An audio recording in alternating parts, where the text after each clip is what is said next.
اللہ جیسا رحمان و رحیم کوئی نہیں، رحمان تو کوئی ہے ہی نہیں، اس جیسا رحم کرنے والا، اس جیسا کرم کرنے والا کوئی نہیں ہے۔ اس کی نہ ذات میں کوئی شریک ہے، نہ اس کی صفات میں کوئی شریک ہے، نہ اس کے کرم کی کوئی انتہا ہے، نہ اس کی عطا کی کوئی انتہا ہے۔ وہ ایسا کریم ہے کہ جب کرم کرنے پر آتا ہے تو کافروں کو بھی نعمت عطا کرتا ہے، اور اتنا دیتا ہے کہ کافروں کو بادشاہ بھی بنا دیتا ہے، کافروں کو تاجدار بھی بنا دیتا ہے، مال و دولت بھی عطا کرتا ہے، اولاد و ہنر بھی عطا کرتا ہے، کوئی تکلیف نہیں ہونے دیتا۔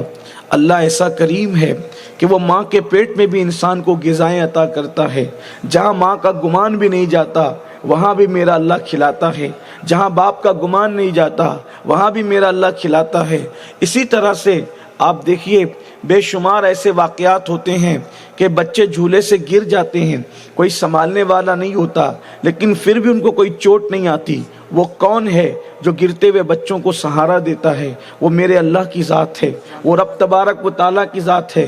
اس کی شان ربوبیت کا اندازہ ہم نہیں لگا سکتے۔ وہ ذروں کے اندر کیڑوں کو پالتا ہے، وہ سمندر کے اندر کی مخلوق کو بھی پالتا ہے، اس کی بڑی شان ہے۔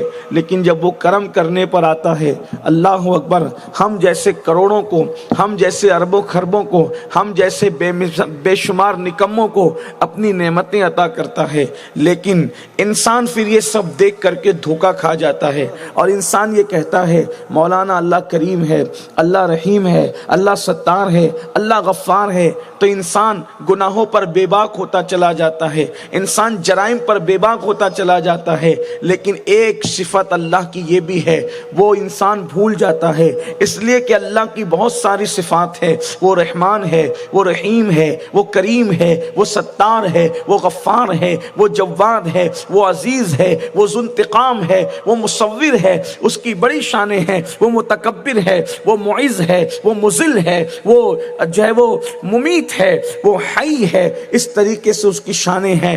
میرے آقا صلی اللہ علیہ وآلہ وسلم کے دیوانوں، تو رحمان ایسا کہ جب صفت رحمانی کا اظہار کرنے پر آئے تو چونٹیوں کو بھی کھلائے، مکھیوں کو بھی کھلائے، مرغیوں کو بھی کھلائے، ذروں کے اندر کے کیڑوں کو بھی کھلائے۔ اللہ اکبر، آپ کو بتاؤں اس کی صفت رحمانی کا اظہار کیسے کرتا ہے؟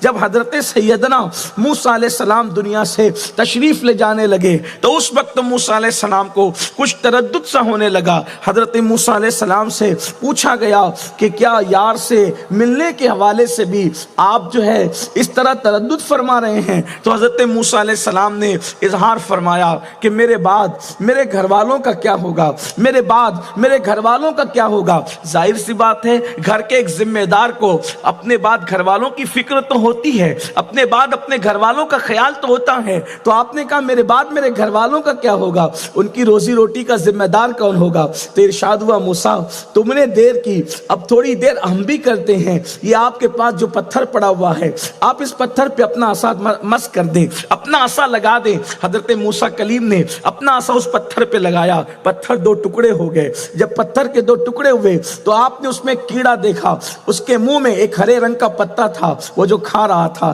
حضرت موسیٰ کلیم نے کہا تیری شان رحمانی پر قربان، تیری شان ربوبیت پہ قربان۔ اللہ اکبر، جہاں ہوا نہیں جا سکتی وہاں منہ میں تازہ پتا ہے۔ ارشاد ہوا موسیٰ جب اس کیڑے کو نہیں بھولتا تو تیرے گھر والوں کو کیسے بھول جاؤں گا؟ موسیٰ جب اس کیڑے کو نہیں بھولتا تو تیرے گھر والوں کو کس طریقے سے فراموش کر جاؤں گا؟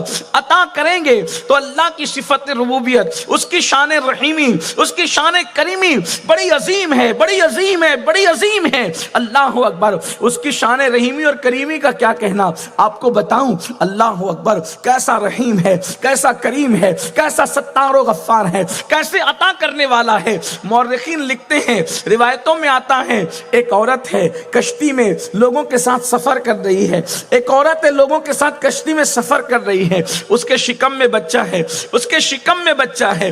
اچانک وہ طوفان آتا ہے اور کشتی ٹوٹ جاتی ہے، اور جب کشتی ٹوٹتی ہے وہ کشتی ڈوبتی بھی ہے۔ ظاہر سی بات ہے ٹوٹی ہوئی کشتی تو ڈوبے گی ہی، لیکن ایک کشتی کا تختہ جو ہے وہ محفوظ رہتا ہے اور وہ پانی پہ تیرتا رہتا ہے۔ سارے لوگ ڈوب جاتے ہیں، ایک عورت جس کے پیٹ میں بچہ تھا، وہ عورت اس تختے پر بیٹھ جاتی ہے یا لیٹ جاتی ہے، اور اسی تختے پر اسی وقت اس کو بچے کی پیدائش ہوتی ہے، اور جب بچے کی پیدائش ہوتی ہے تو حضرت ملک الموت کو بھیجا جاتا ہے، اس کی روح نکال لے، اس عورت کی روح نکال لے، اس کی روح نکال لی جاتی ہے۔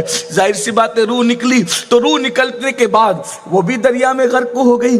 اب وہ بچہ بچتا ہے اور اس تختے پر اس بچے کو بچا کر کے موجوں کی گود میں اٹھا کر کے اس کو کنارے پر لے جایا جاتا ہے۔ وہاں پر کچھ لوگ کپڑے دھل رہے ہوتے ہیں، وہاں پر، یا لوگ وہاں پر مچھلیوں کا شکار کر رہے ہوتے ہیں، تو وہاں وہ تختے کو جیسے ہی دیکھتے ہیں اس کو قریب لاتے ہیں، اس پہ بچہ پاتے ہیں تو لوگ اس کی پرورش کرتے ہیں۔ پھر اس بچے کو اللہ تبارک و تعالی یہ ہنر دیتا ہے، اس کی آنکھ میں یہ عطا کرتا ہے کہ وہ جب پہاڑوں کو دیکھتا ہے تو پہاڑوں کے اندر کیا ہے، سونے کے پہاڑ ہے یہ یا کس چیز کے پہاڑ ہے یہ، وہ اس میں ماہر ہو جاتا ہے، اور پھر اس کے بعد وہ بہت بڑا مالدار بن جاتا ہے۔ یہ اس کی عطا ہے، لیکن مالدار بننے کے بعد پھر دیکھیے یہ کرم اس کے ساتھ تھا، یہ عطا اس کے ساتھ تھی۔ آپ سوچ سکتے ہیں، نہ جہاں ماں کا سہارا، نہ جہاں باپ کا سہارا، نہ جہاں رشتہ دار کا سہارا، وہاں پر موجوں کی گود میں، وہ بھی سمندر کی موجوں کی گود میں، تختے پر بچے کی حفاظت کرنے والی ذات کون ہے؟ اللہ کی ذات ہے۔ کرم تو اسی نے کیا۔ پھر کنارے پر وہاں نہیں پہنچایا، آپ توجہ کرنا، کنارے پہ وہاں نہیں پہنچایا جہاں درندے تھے، کنارے پہ وہاں نہیں پہنچایا جہاں پر اللہ اکبر بچوں کو کھا جانے والا کوئی تھا، بلکہ وہاں پہنچایا جہاں رحم کرنے والے لوگ تھے، پرورش کرنے والے لوگ تھے۔ یہ اس کی شان رحیمی ہے، شان کریمی ہے۔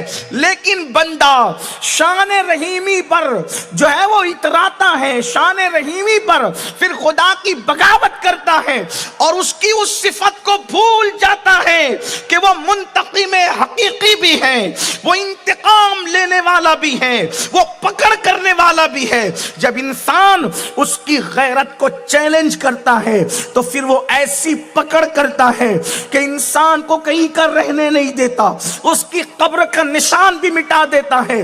یاد رکھنا، آج پوری دنیا خدا کی صفت رحیمی اور کریمی کو دیکھ کر کے اپنے آپ کو فریب دے رہی ہے، دھوکہ دے رہی ہے، کیونکہ وہ پکڑنے کی صفات کو فراموش کر چکی ہے، اس کی صفت غیرت کے تصور کو بھلا چکی ہے۔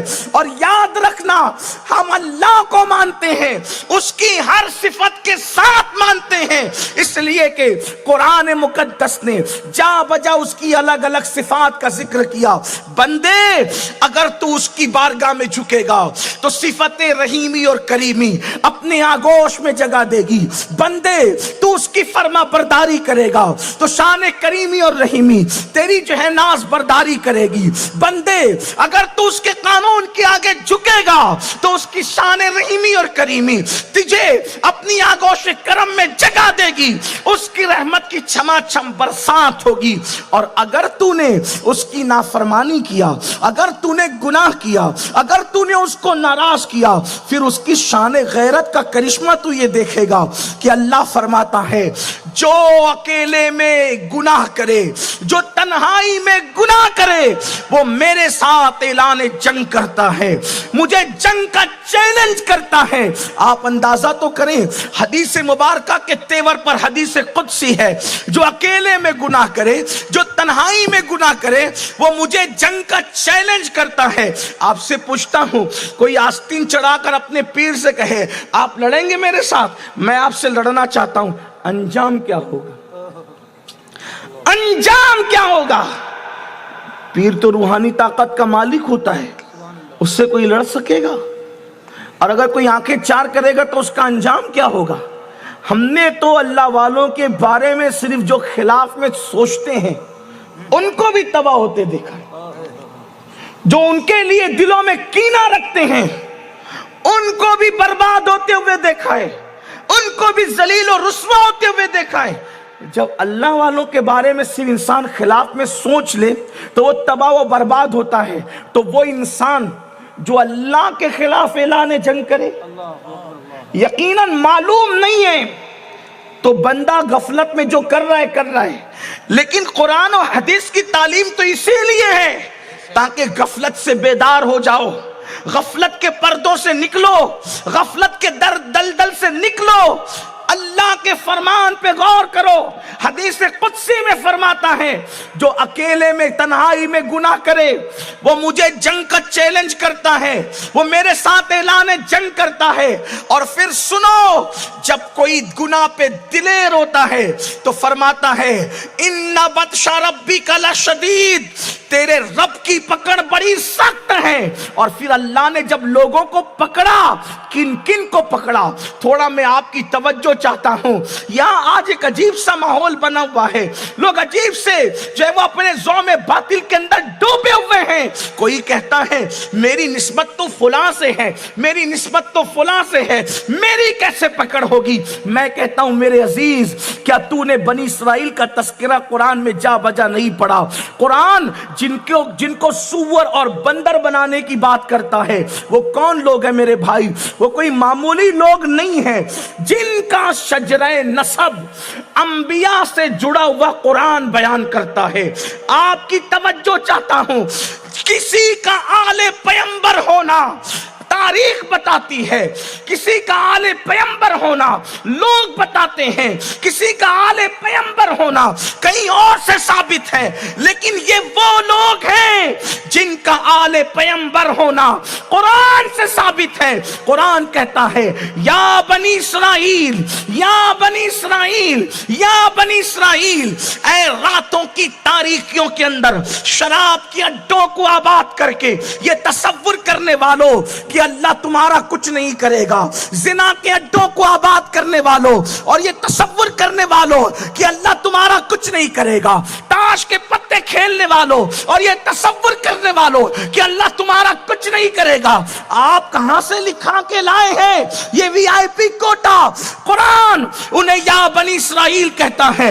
بنی اسرائیل کا مطلب سمجھا، اسرائیل حضرت یعقوب کا لقب ہے، اور بنی اسرائیل کا مطلب اے اولاد یعقوب، ان کا شجرہ نسب قرآن کہہ رہا ہے یہ اولاد یعقوب ہے۔ اولاد یعقوب مطلب اولاد ابراہیم، یعقوب بیٹے اسحاق کے، اسحاق بیٹے ابراہیم علیہ السلام کے، صرف ایک واسطے سے ابراہیم علیہ السلام سے ان کا شجرہ نسب ملتا ہے، لیکن اللہ نے ان کو کیا بنایا؟ ان کو نافرمانی کرنے پر کسی کو سور بنایا، کسی کو بندر بنایا، جن کے چہرے بدلے تھے، بولو وہ بنی اسرائیل تھے کہ نہیں تھے؟ جن کو ہواؤں سے تباہ کیا تھا وہ بنی اسرائیل تھے کہ نہیں تھے؟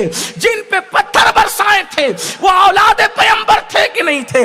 قرآن پکار پکار کے کہہ رہا ہے اگر نبی کی اولاد بھی مردوں سے بدفعلی کرے گی تو ان پر پتھروں کی برسات ہوگی، اگر نبی کی اولاد بھی ناپ تول میں کمی کرے گی انہیں زمین میں دھسا دیا جائے گا، اگر نبی کی اولاد بھی ہمارے حرام کو حلال کرے گی ان کو سور اور بندر بنا دیا جائے گا۔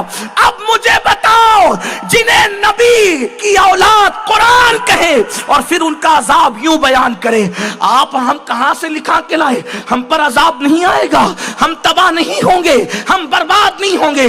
پوری دنیا اس وقت جو ہمارے مخالفت میں کھڑی ہوئی ہے، کوئی بے چینی کا شکار، کوئی بے قراری کا شکار، کوئی مصیبتوں کا شکار، کسی کی اولاد اس کی نافرمان، کسی کی بیوی اس سے متفق نہیں، کسی کا شہر، کسی کا گاؤں اس کو ستانے پر آمادہ، یہ سب اللہ کے عذاب کی شکلیں ہیں، الگ الگ شکلیں ہیں۔ مسلمانوں مجھے بتاؤ، اور پھر جب یہ سب ہوتا ہے کسی کا کے دل کو سکون نہیں، لوگ کہتے ہیں مجھے کسی نے کچھ کر دیا، کسی کا کاروبار نہیں چلتا، لوگ کہتے ہیں مجھے کسی نے کچھ کر دیا، اللہ اکبر، اولاد بغاوت کرتی ہے، کسی نے کچھ کر دیا، بیوی بات نہیں مانتی، کسی نے کچھ کر دیا، روٹی کے ٹکڑوں کو پریشان ہے، کسی نے کچھ کر دیا، نیند نہیں آتی، کسی نے کچھ کر دیا۔ میرے عزیز کسی نے کچھ نہیں کیا، تو نے اپنے آپ کے لیے کیا ہے کہ تو اللہ کا نافرمان ہو گیا، اللہ نے تجھ سے سکون چھین لیا، اللہ نے تجھ سے قرار چھین لیا۔ ورنہ خدا کی عزت کی قسم اٹھا کے کہتا ہوں جتنے بڑے بڑے جادوگر تمہارے دشمن ہیں اس سے بڑے بڑے جادوگر صحابہ کے دشمن تھے، لیکن ان کا جادو صحابہ پہ کیا اثر کر سکا؟ آپ کہتے سکون کی نیند نہیں آتی، مجھ پہ جادو ہوا ہے، میں کہتا ہوں عمر ابن خطاب ہاتھ کا سرانہ اور تکیہ بنا کر ریت پر اللہ اکبر کھجور کے درخت کے نیچے سو رہے ہیں، اور وقت کا بخشی آ کر کے حیرت سے دیکھ کے کہتا ہے ہمارے صاحبوں کو تو نرم گدوں پر سیکورٹی کے درمیان نیند نہیں آتی، یہ کیسا مرد قلندر ہے کہ یہ ریت پر ہاتھ کا تکیہ بنا کر کے سو رہا ہے۔ تو عمر ابن خطاب کہتے ہیں جو ظلم نہیں کرتا اس پر بھی ظلم نہیں کیا جاتا۔ نعرہ تکبیر، نعرہ رسالت، سید امین القادری صاحب قبلہ، نعرہ تکبیر، نعرہ رسالت۔ جملے پہ غور کریں، جو ظلم نہیں کرتا، جو ظلم نہیں کرتا اس پہ بھی ظلم نہیں کیا جاتا۔ کیا سمجھے؟ یہی سمجھے ظلم نہیں کرتا مطلب چوٹیوں کو بھی دانا ڈالتا ہے، ظلم نہیں کرتا مطلب کسی کو ستاتا نہیں ہے، ظلم نہیں کرتا مگر کسی کو تک، یہی سمجھے، یہی بات نکالی۔ یہ بھی نکل سکتی تھی لیکن میری جو بات سمجھ میں آتی ہے، دنیا میں سب سے بڑا ظالم کون ہے؟ دنیا میں سب سے بڑا ظالم کون ہے؟ جو گناہ کرتا ہے اس سے بڑا ظالم کوئی نہیں۔ کیوں؟ کیونکہ ہر ظالم کسی پر ظلم کرتا ہے اور گناہ کرنے والا اپنے آپ پہ ظلم کرتا ہے۔ جیسا کہ قرآن یوں بیان کرتا ہے وَلَوْ أَنَّهُمْ إِذْ ظَلَمُوا أَنفُسَهُمْ جَاءُوكَ، قرآن کہہ رہا ہے کہ جو اپنے آپ پہ ظلم کریں، تو اپنے آپ پہ ظلم کیا ہے؟ میں آپ سے روٹی چھین لوں یہ آپ پہ ظلم ہے، لیکن گناہ کروں یہ اپنے آپ پہ ظلم ہے۔ تو کسی سے روٹی چھین کر، حالانکہ روٹی چھیننا بھی گناہ ہے، وہ بھی اپنے ہر ظالم پہلے اپنے آپ پہ ظلم کرتا ہے۔ اور یاد رکھنا ظلم کرو گے تو تم پر بھی ظلم کیا جائے گا، اور یہ سب سے بڑا ظلم ہے کہ آدمی گناہ کرے، اس سے بڑا ظلم کوئی نہیں۔ مثال کے طور پر جو گناہ کرتا ہے وہ اللہ کی بھی حق تلفی کرتا ہے، وہ رسول اللہ کی بھی حق تلفی کرتا ہے، وہ عوام کی بھی حق تلفی کرتا ہے، وہ قرآن کی بھی حق تلفی کرتا ہے، وہ حدیث کی بھی حق تلفی کرتا ہے۔ اب آپ کہتے ہیں مجھے سکون کی نیند نہیں آتی، یہ ہزاروں کے مجمع میں 80% لوگوں کی تکلیف ہے کہ مجھے سکون کی نیند نہیں آتی، لوگوں کروٹیں بدلتے ہیں، چین کی نیند نہیں آتی، وجہ اپنے آپ پہ ظلم کر رہے ہو۔ اور جب اللہ کسی کی پکڑ کرتا ہے، پکڑ، تو اس کو محسوس بھی نہیں ہونے دیتا کہ اللہ نے اس کی پکڑ کر لی ہے، اللہ نے اس کی پکڑ کی ہے۔ اس لیے جب انسان گناہ کرے گا تب اللہ کی پکڑ ہوگی۔ اللہ نے گناہ اس لیے حرام نہیں کیا کہ تم گناہ کرتے ہو تو خدا کا کوئی نقصان ہو جاتا ہے، خدا کا تم کوئی نقصان کر لیتے ہو، گناہ سے خدا رسول کا کوئی نقصان نہیں ہوتا۔ اللہ نقصان سے بلند ہے، نفع سے بلند ہے، تغیر سے بلند ہے، تبدیلی سے بلند ہے، اس کی شان بہت بڑی ہے۔ لا ضد لہ ولا مثل لہ ولا مثل لہ ولا مثال لہ ولا جواب۔ جب کعبے پر 360 بت رکھ دیے جاتے ہیں تب بھی اس کی شان میں کوئی فرق نہیں آتا، جب لوگ خدا ہونے کا دعویٰ کرتے ہیں تب بھی اس کی شان میں کوئی فرق نہیں آتا، صفا مروہ پر زنا ہوتا ہے پھر بھی اس کی شان میں کوئی فرق نہیں آتا، واللہ اس کی شان کوئی گھٹا نہیں سکتا۔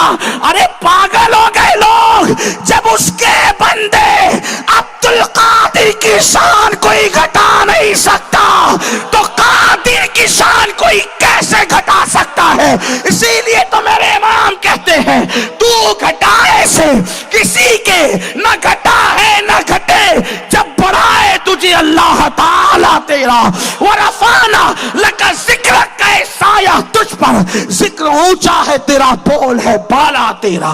نعرہ تکبیر، نعرہ رسالت، جشن غوث اعظم، نعرہ تکبیر۔ اس کی شان کوئی گھٹا نہیں سکتا، پھر اس نے حرام کیوں کیا گناہ کو، گناہ کو منع کیوں کیا؟ شان نہیں گھٹتی اس کی شان غیرت ہے کہ وہ گناہ دیکھنا نہیں چاہتا،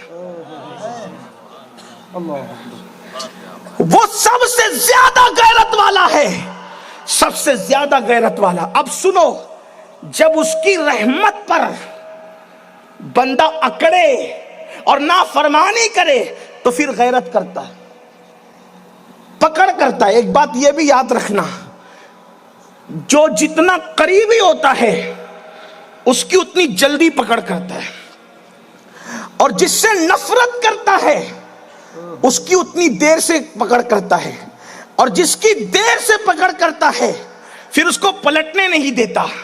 جس کی جلدی پکڑ کرتا ہے اس کو بیدار کر کے جلدی سے پلٹنے کی توفیق عطا کرتا ہے. حدیث پاک میں آتا ہے, آج کل کے یہ نوجوان لڑکے, میری قوم کے مالدار, میری قوم کے سیاستدان, میری قوم کے گنہگار, ہاں وہی لوگ جو راتوں کو پاپ کے اڈوں کو اور بدی کے اڈوں کو آباد کرتے ہیں, ہاں جن کے فریجوں کے اندر شرابیں رکھی ہوتی ہے, ہاں جو دولت کے نشے میں ایک نہیں کئی عورتوں کی کے ساتھ بدی کے پلان رکھتے ہیں.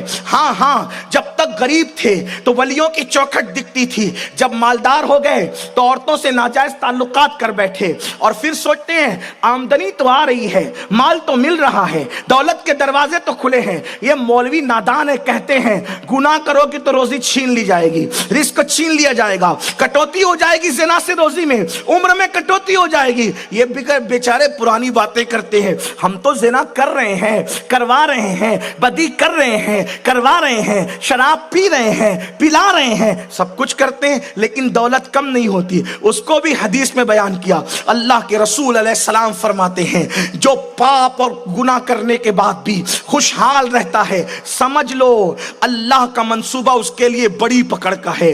اس لیے کہ جس کو جتنی ڈھیل دیتے ہیں اس کو اتنی زیادہ سختی سے پکڑتے ہیں. آپ نہیں دیکھتے فرعون صدیوں تک, فرعون کی عمر کم و بیش جو ہے, اللہ اکبر, صدیوں پر محیط بتائی جاتی ہے. بعض لوگوں نے 800 سال تک بیان کیا, بعض لوگوں نے 1000 سال تک بیان کیا, اللہ اکبر, بعض لوگوں نے 400 سال بھی بیان کیا, اور کہا اتنی عمر میں اس کے کبھی سر میں درد بھی نہیں ہوا, کبھی سر میں درد بھی نہیں ہوا. موسیٰ علیہ السلام کہتے رہے مولا یہ اتنا بڑا پاپی خدا ہونے کا دعویٰ کرتا ہے, اس کا کبھی سر بھی درد نہیں کرتا. رب کی رحمت مسکرا کے کہتی ہے اس کا سر ہی اس قابل نہیں کہ ہم اپنا درد اس کو عطا کریں. جسے اپناتے ہیں اسی کو درد عطا کرتے ہیں, اور جس کو درد عطا کرتے ہیں پھر اس کو آہ سبحگائی بھی عطا کرتے ہیں, آہ سحرگائی بھی عطا کرتے ہیں. اللہ اکبر. اور پھر وہ جب درد میں پکار کر کہتا ہے مجھے معاف کر دے, تو جتنے جرائم کیے ہوتے سب معاف بھی کر دیا کرتے ہیں. اللہ اکبر. فرعون اگر ایک مرتبہ بھوکا رہتا تو کبھی خدا ہونے کا دعویٰ نہیں کرتا. یاد رکھنا, آپ دنیا میں دیکھ لیں, غریبوں نے کبھی خدا ہونے کا دعویٰ نہیں کیا, غریبوں نے کبھی نبی ہونے کا دعویٰ نہیں کیا. ہمیشہ دعوی نبوت مالداروں کی طرف سے ہوا ہے, ہمیشہ دعوی الوہیت خدا ہونے کا دعویٰ مالداروں کی طرف سے ہوا ہے. وجہ غربت انسان کو خدا کا بنا کر رکھتی ہے, اور دولت کے نشے میں انسان اللہ اکبر مغرور ہو جاتا ہے. تو کبھی وہ دے کر کے, ہاں یہ ضرور ہے کہ غریبی بھی کفر تک لے جاتی ہے, غریبی شکایت کی بنیاد پہ کفر تک لے جاتی ہے, اور امیری ناشکری کی بنیاد پہ کفر تک لے جاتی ہے.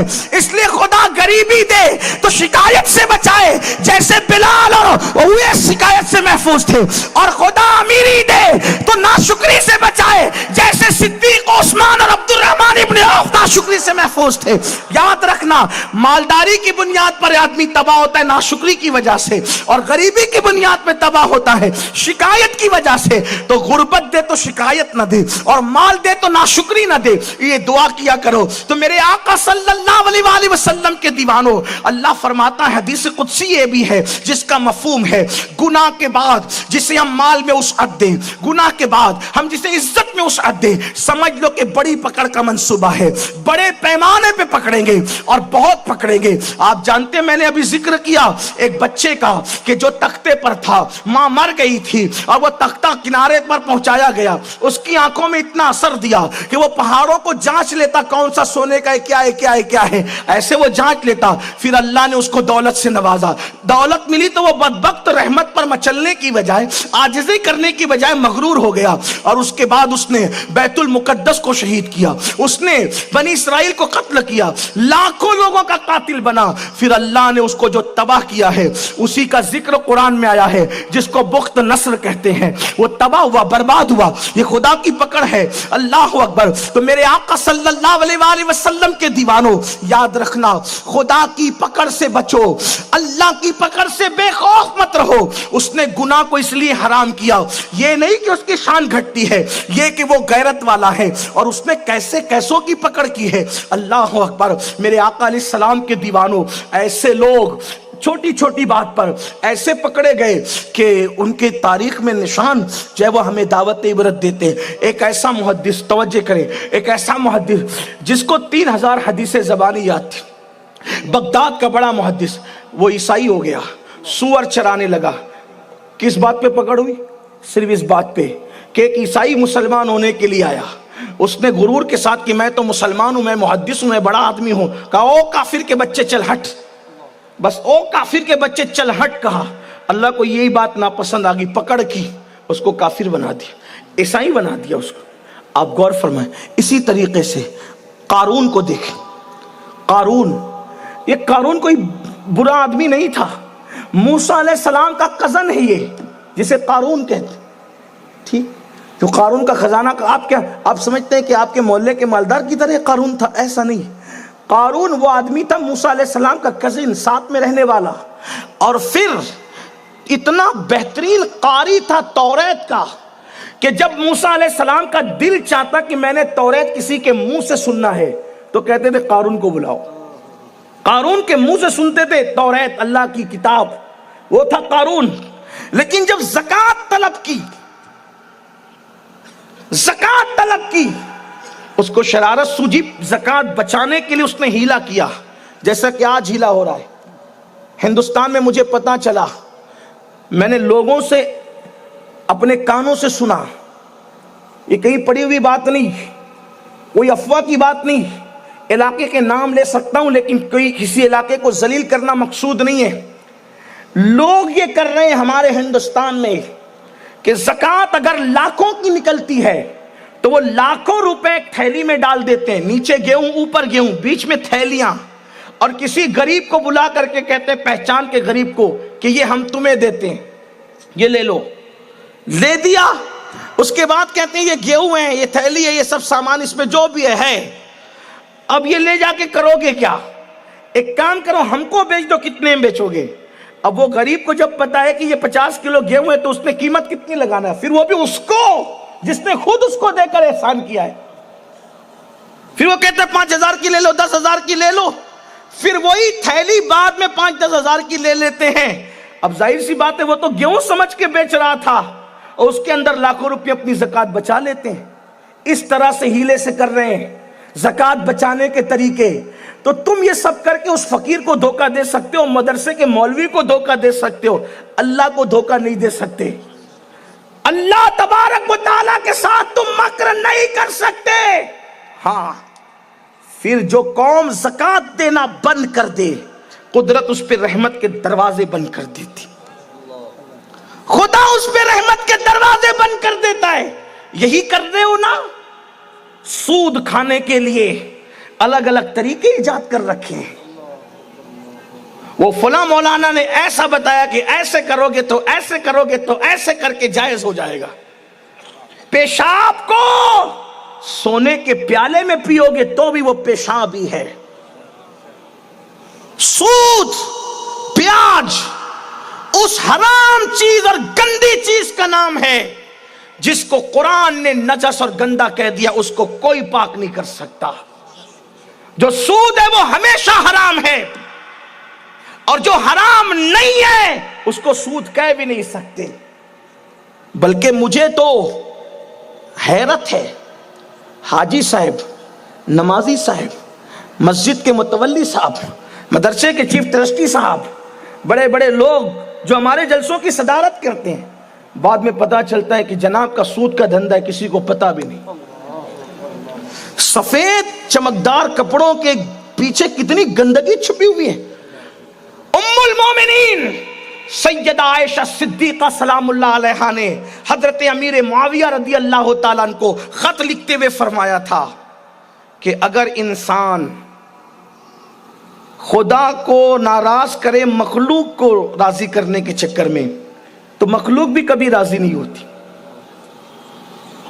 انسان اگر کمروں میں چھپ کر کے اللہ کی نافرمانی کرے، کمروں میں چھپ کر، تو اللہ اس کے چھپے ہوئے کمروں کی نافرمانی کو لوگوں میں ظاہر کر کے اس کو ذلیل کر دیتا ہے، رسوا کر دیتا ہے. اور اگر انسان کمروں میں چھپ کر عبادت کرے تو عبادت کی خوشبو کو پھیلا کر لوگوں میں عزت عطا کر دیتا ہے. چھپ چھپ کر گناہ کرنے والوں، گویا کہ خدا کے ساتھ اعلان جنگ کر رہے ہو. محلے والوں سے چھپا رہے ہو، خدا سے بھی چھپا لوگے. مسجد کے امام سے چھپا رہے ہو، خدا سے بھی چھپا لوگے. پیر صاحب سے چھپا رہے ہو، خدا سے بھی چھپا لوگے. اور سود والوں کا انجام کیا؟ حرام کاروبار والوں کا انجام کیا؟ ساتھ میں ان کو جوانوں کو بھی. آج انٹرنیٹ کے ذریعے سے ایزی منی کے چکر میں جو نوجوان رمی کھیل رہے ہیں، جو نوجوان جوا کھیل رہے ہیں، جوا اتنا عام کیا جا رہا ہے انٹرنیٹ پر. اور نوجوان آج کل کے ہیں نازک، محنت کر نہیں سکتے، دھوپ میں دوڑ نہیں سکتے، مشقت کر نہیں سکتے. اے سی میں بیٹھ کر کے رمی کھیلو، اے سی میں بیٹھ کر کے جوا کھیلو، بستروں پہ لیٹ کر کے جوا کھیلو اور پھر حرام کماتے رہو. ہمارے مذہب میں اس کا کوئی تصور نہیں. اور یاد رکھنا، جوا اس روٹی کا نام ہے بالکل ایسے ہی جیسے چوہے کو جو ہے وہ پنجرے میں اٹکانے کے لیے روٹی لگائی جاتی ہے نا. بکری کو لوگ خوشی سے چارہ دیتے ہیں کیونکہ اس کو پالتے ہیں، اور چوہے کو گھر سے نکالنا مقصود ہوتا ہے، اس لیے اس کو روٹی اٹکا کر کے بتاتے ہیں. چوہا سمجھتا ہے کہ جیسے بکری کے لیے کھانا ہے عزت کا، ویسے میرے لیے بھی ہے. لیکن وہ چوہا ہے، چوہا وہ روٹی کھانے آتا اور ایسا اٹک جاتا ہے کہ پھر کبھی باہر نہیں نکلتا، زندگی سے ہاتھ دھو بیٹھتا. یہی جوا ہے. جیسے چوہے کے ساتھ ہوتا ہے ویسے جوئے والوں کے ساتھ بھی ہوتا ہے. ایک بار جیتا، دو بار جیتا، لت پڑ گئی، اب وہ کھیل رہا ہے، اب ہار رہا ہے. کاروبار گیا، گھر گیا، مکان گیا، پراپرٹی گئی، یہ گیا، وہ گیا، اس کے بعد تباہ ہو گیا. کیوں؟ کیونکہ میرے اللہ نے قرآن میں فرمایا جو حرام کاروبار کرے گا میں اس کے ساتھ اعلان جنگ کرتا ہوں. تباہ کر دوں گا سود والوں کو، تباہ کر دوں گا حرام کھانے والوں کو، تباہ کر دوں گا حرام دھندا کرنے والوں کو. یاد رکھو، ایزی منی کے چکر میں کبھی جوا مت کھیلنا، ایزی منی کے چکر میں کبھی سود مت کھانا. کیونکہ اللہ کے رسول علیہ السلام فرماتے جب سود کھانے والے اپنی قبروں سے اٹھیں گے تو ان کے سر انگوٹھے کی طرح ہوں گے، ان کے پیر انگلیوں کی طرح ہوں گے، اور ان کے پیٹ بڑے بڑے کمروں کی طرح ہوں گے. ایسے ہوں گے جیسے ان پر کسی نے سحر کر دیا لیکن وہ سحر زدہ نہیں ہوں گے. ایسے ہوں گے جن جیسے ان پر آسیب کا اثر ہو گیا مگر وہ آسیب زدہ نہیں ہوں گے، وہ چل چل کے گریں گے، اٹھ ہی نہیں پائیں گے. ارے حلال کھا کے جس کا پیٹ بڑا ہو جاتا ہے وہ زمین پہ بیٹھ نہیں پاتا، چل نہیں پاتا، تو حرام کھا کر کے جس کا پیٹ کمروں کی طرح قیامت کے دن ہو جائے گا وہ کیسے اٹھ سکے گا؟ اس کے اندر بچھو ہوں گے، اس کے اندر جہنم کی آگ ہوگی، وہ اٹھ نہ سکیں گے. اور پھر اللہ اکبر، امام ابن حجر تو یہاں تک لکھتے ہیں، ابن حجر، کہ سود کھانے والوں پر تو رمضان شریف میں بھی عذاب ہوتا ہے، حتیٰ کہ شب قدر میں بھی عذاب ہوتا ہے سود کھانے والوں. میں حیران ہوں، اور یہ بات میں اپنی طرف سے نہیں، ابن حجر اس کے ذمہ دار ہیں. اگر آپ کو حوالہ چاہیے تو میں ابن حجر کی طرف آپ کو پھیر سکتا ہوں. شب قدر جیسی رات میں بھی کس پہ عذاب ہو رہا ہے؟ کس پر؟ جو سود کھا رہا ہے، جس کے سود کے دندے ہیں. ایک بزرگ فرماتے ہیں میں قبرستان گیا، اپنے باپ کے مزار پہ میں قرآن کی تلاوت کر رہا تھا، شب قدر تھی. اچانک ایک قبر سے کسی کے چلانے کی آواز آئی. میں نے سوچا یہ کون چلا رہا ہے؟ پھر میں نے جب دیکھا تو فلاں قبر سے آواز آ رہی تھی. اور بھی لوگوں کو میں نے بلایا کہ آواز یہاں سے آ رہی ہے؟ کہا ہاں یہاں سے آ رہی ہے، وہاں سے چلانے کی آواز ہے. ہم نے سنا. میں نے پوچھا کون ہے؟ وہ بتائیں وہ فلاں نہیں ہے. ارے یہ فلاں ہے. تو فلاں سے میں متاثر تھا، وہ 5 وقت کا نمازی، رمضان شریف کا روزے دار، زکوٰۃ دینے والا، حج کرنے والا. حتیٰ کہ اتنا محتاط تھا وہ آدمی کہ بڑبڑ بھی نہیں کرتا تھا، گفتگو بھی بڑی محتاط اور نپی تلی کرتا تھا، بات کرنے میں بڑا محتاط. مجھے حیرت ہوئی، یا اللہ، رمضان شریف کا روزے دار، حاجی، نمازی، 5 وقت کا نمازی، عزت دار آدمی، باتیں بھی اتنی نپی تلی کرتا تھا، بہت محتاط، کم گو آدمی تھا، بڑا عزت دار اور نیک سمجھتے تھے اس کو. اس شب قدر میں اس پہ عذاب ہو رہا ہے.